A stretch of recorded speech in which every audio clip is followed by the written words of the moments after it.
അധ്യായം 44. ജോസഫ് വീട്ടുകാര്യസ്ഥനെ വിളിച്ചു പറഞ്ഞു, അവരുടെ ചാക്കുകളിലെല്ലാം അവർക്ക് കൊണ്ടുപോകാവുന്നിടത്തോളം ധാന്യം നിറയ്ക്കുക. ഓരോരുത്തരുടെയും പണം അവരവരുടെ ചാക്കിന്റെ മുകൾ ഭാഗത്ത് വയ്ക്കണം. ഇളയവന്റെ ചാക്കിന്റെ മുകൾ ഭാഗത്ത് ധാന്യവിലയായ പണത്തിന്റെ കൂടെ എൻ്റെ വെള്ളിക്കപ്പും വയ്ക്കുക. അവൻ ജോസഫ് പറഞ്ഞതുപോലെ ചെയ്തു.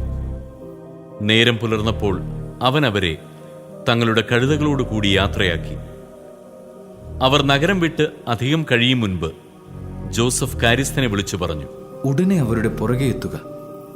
അവരുടെ അടുത്തെത്തുമ്പോൾ അവരോട് പറയുക, നിങ്ങൾ നന്മയ്ക്ക് പകരം തിന്മ ചെയ്തത് എന്തുകൊണ്ട്?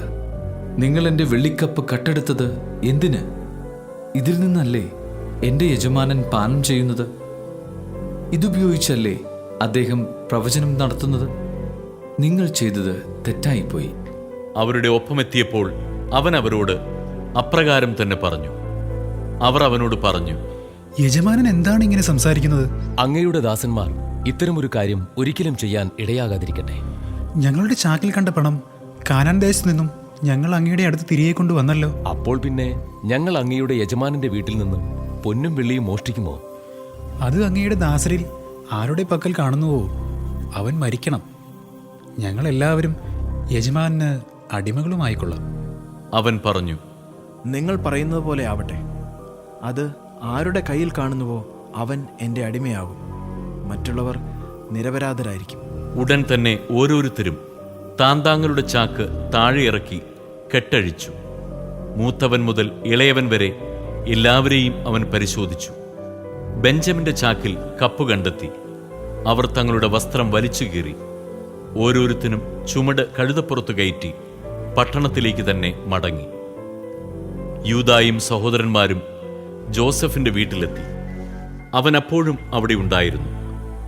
അവർ അവന്റെ മുൻപിൽ കമിഴ്ന്നു വീണു. ജോസഫ് അവരോട് ചോദിച്ചു, എന്തു പ്രവൃത്തിയാണ് നിങ്ങൾ ചെയ്തത്? എന്നെപ്പോലൊരുവന് ഊഹിച്ചറിയാൻ കഴിയുമെന്ന് നിങ്ങൾക്കറിഞ്ഞുകൂടെ? യൂദ അവനോട് പറഞ്ഞു, ഞങ്ങൾ എന്താണ് യജമാനനോട് പറയുക? ഞങ്ങൾ നിരപരാധരാണെന്ന് എങ്ങനെ തെളിയിക്കും? ദൈവം അങ്ങയുടെ ദാസരുടെ കുറ്റം കണ്ടുപിടിച്ചിരിക്കുന്നു.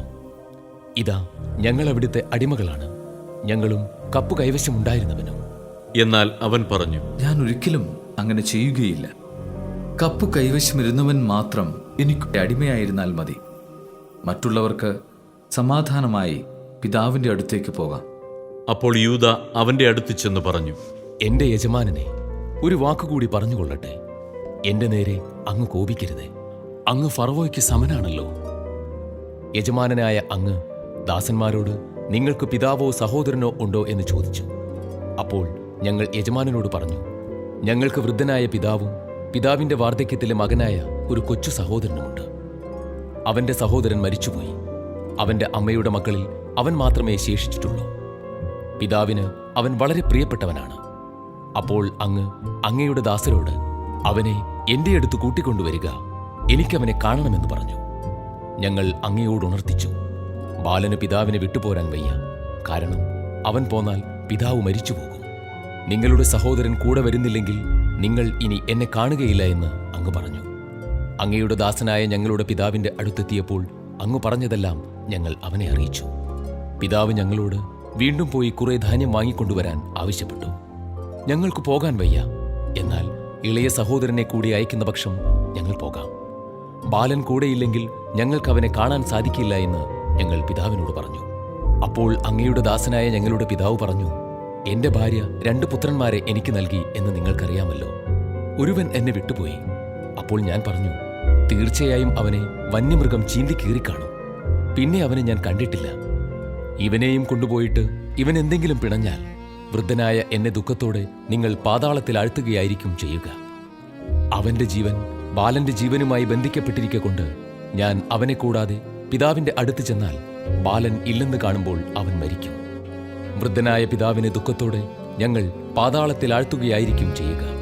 കൂടാതെ ഞാൻ അവനെ അങ്ങയുടെ പക്കൽ തിരിച്ചെത്തിക്കുന്നില്ലെങ്കിൽ ജീവിതകാലം മുഴുവൻ ഞാൻ അങ്ങയുടെ സമക്ഷം കുറ്റക്കാരനായിരിക്കുമെന്ന് പറഞ്ഞ് അങ്ങയുടെ ദാസനായ ഞാൻ ബാലനെക്കുറിച്ച് പിതാവിന്റെ മുമ്പിൽ ഉത്തരവാദിത്തം ഏറ്റെടുക്കുകയും ചെയ്തിട്ടുണ്ട്. അതിനാൽ ബാലന് പകരം അങ്ങയുടെ അടിമയായി നിൽക്കാൻ എന്നെ അനുവദിക്കണമെന്ന് ഞാൻ അപേക്ഷിക്കുന്നു.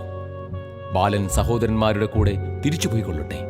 അവനെ കൂടാതെ ഞാൻ എങ്ങനെ പിതാവിന്റെ അടുത്ത് ചെല്ലും?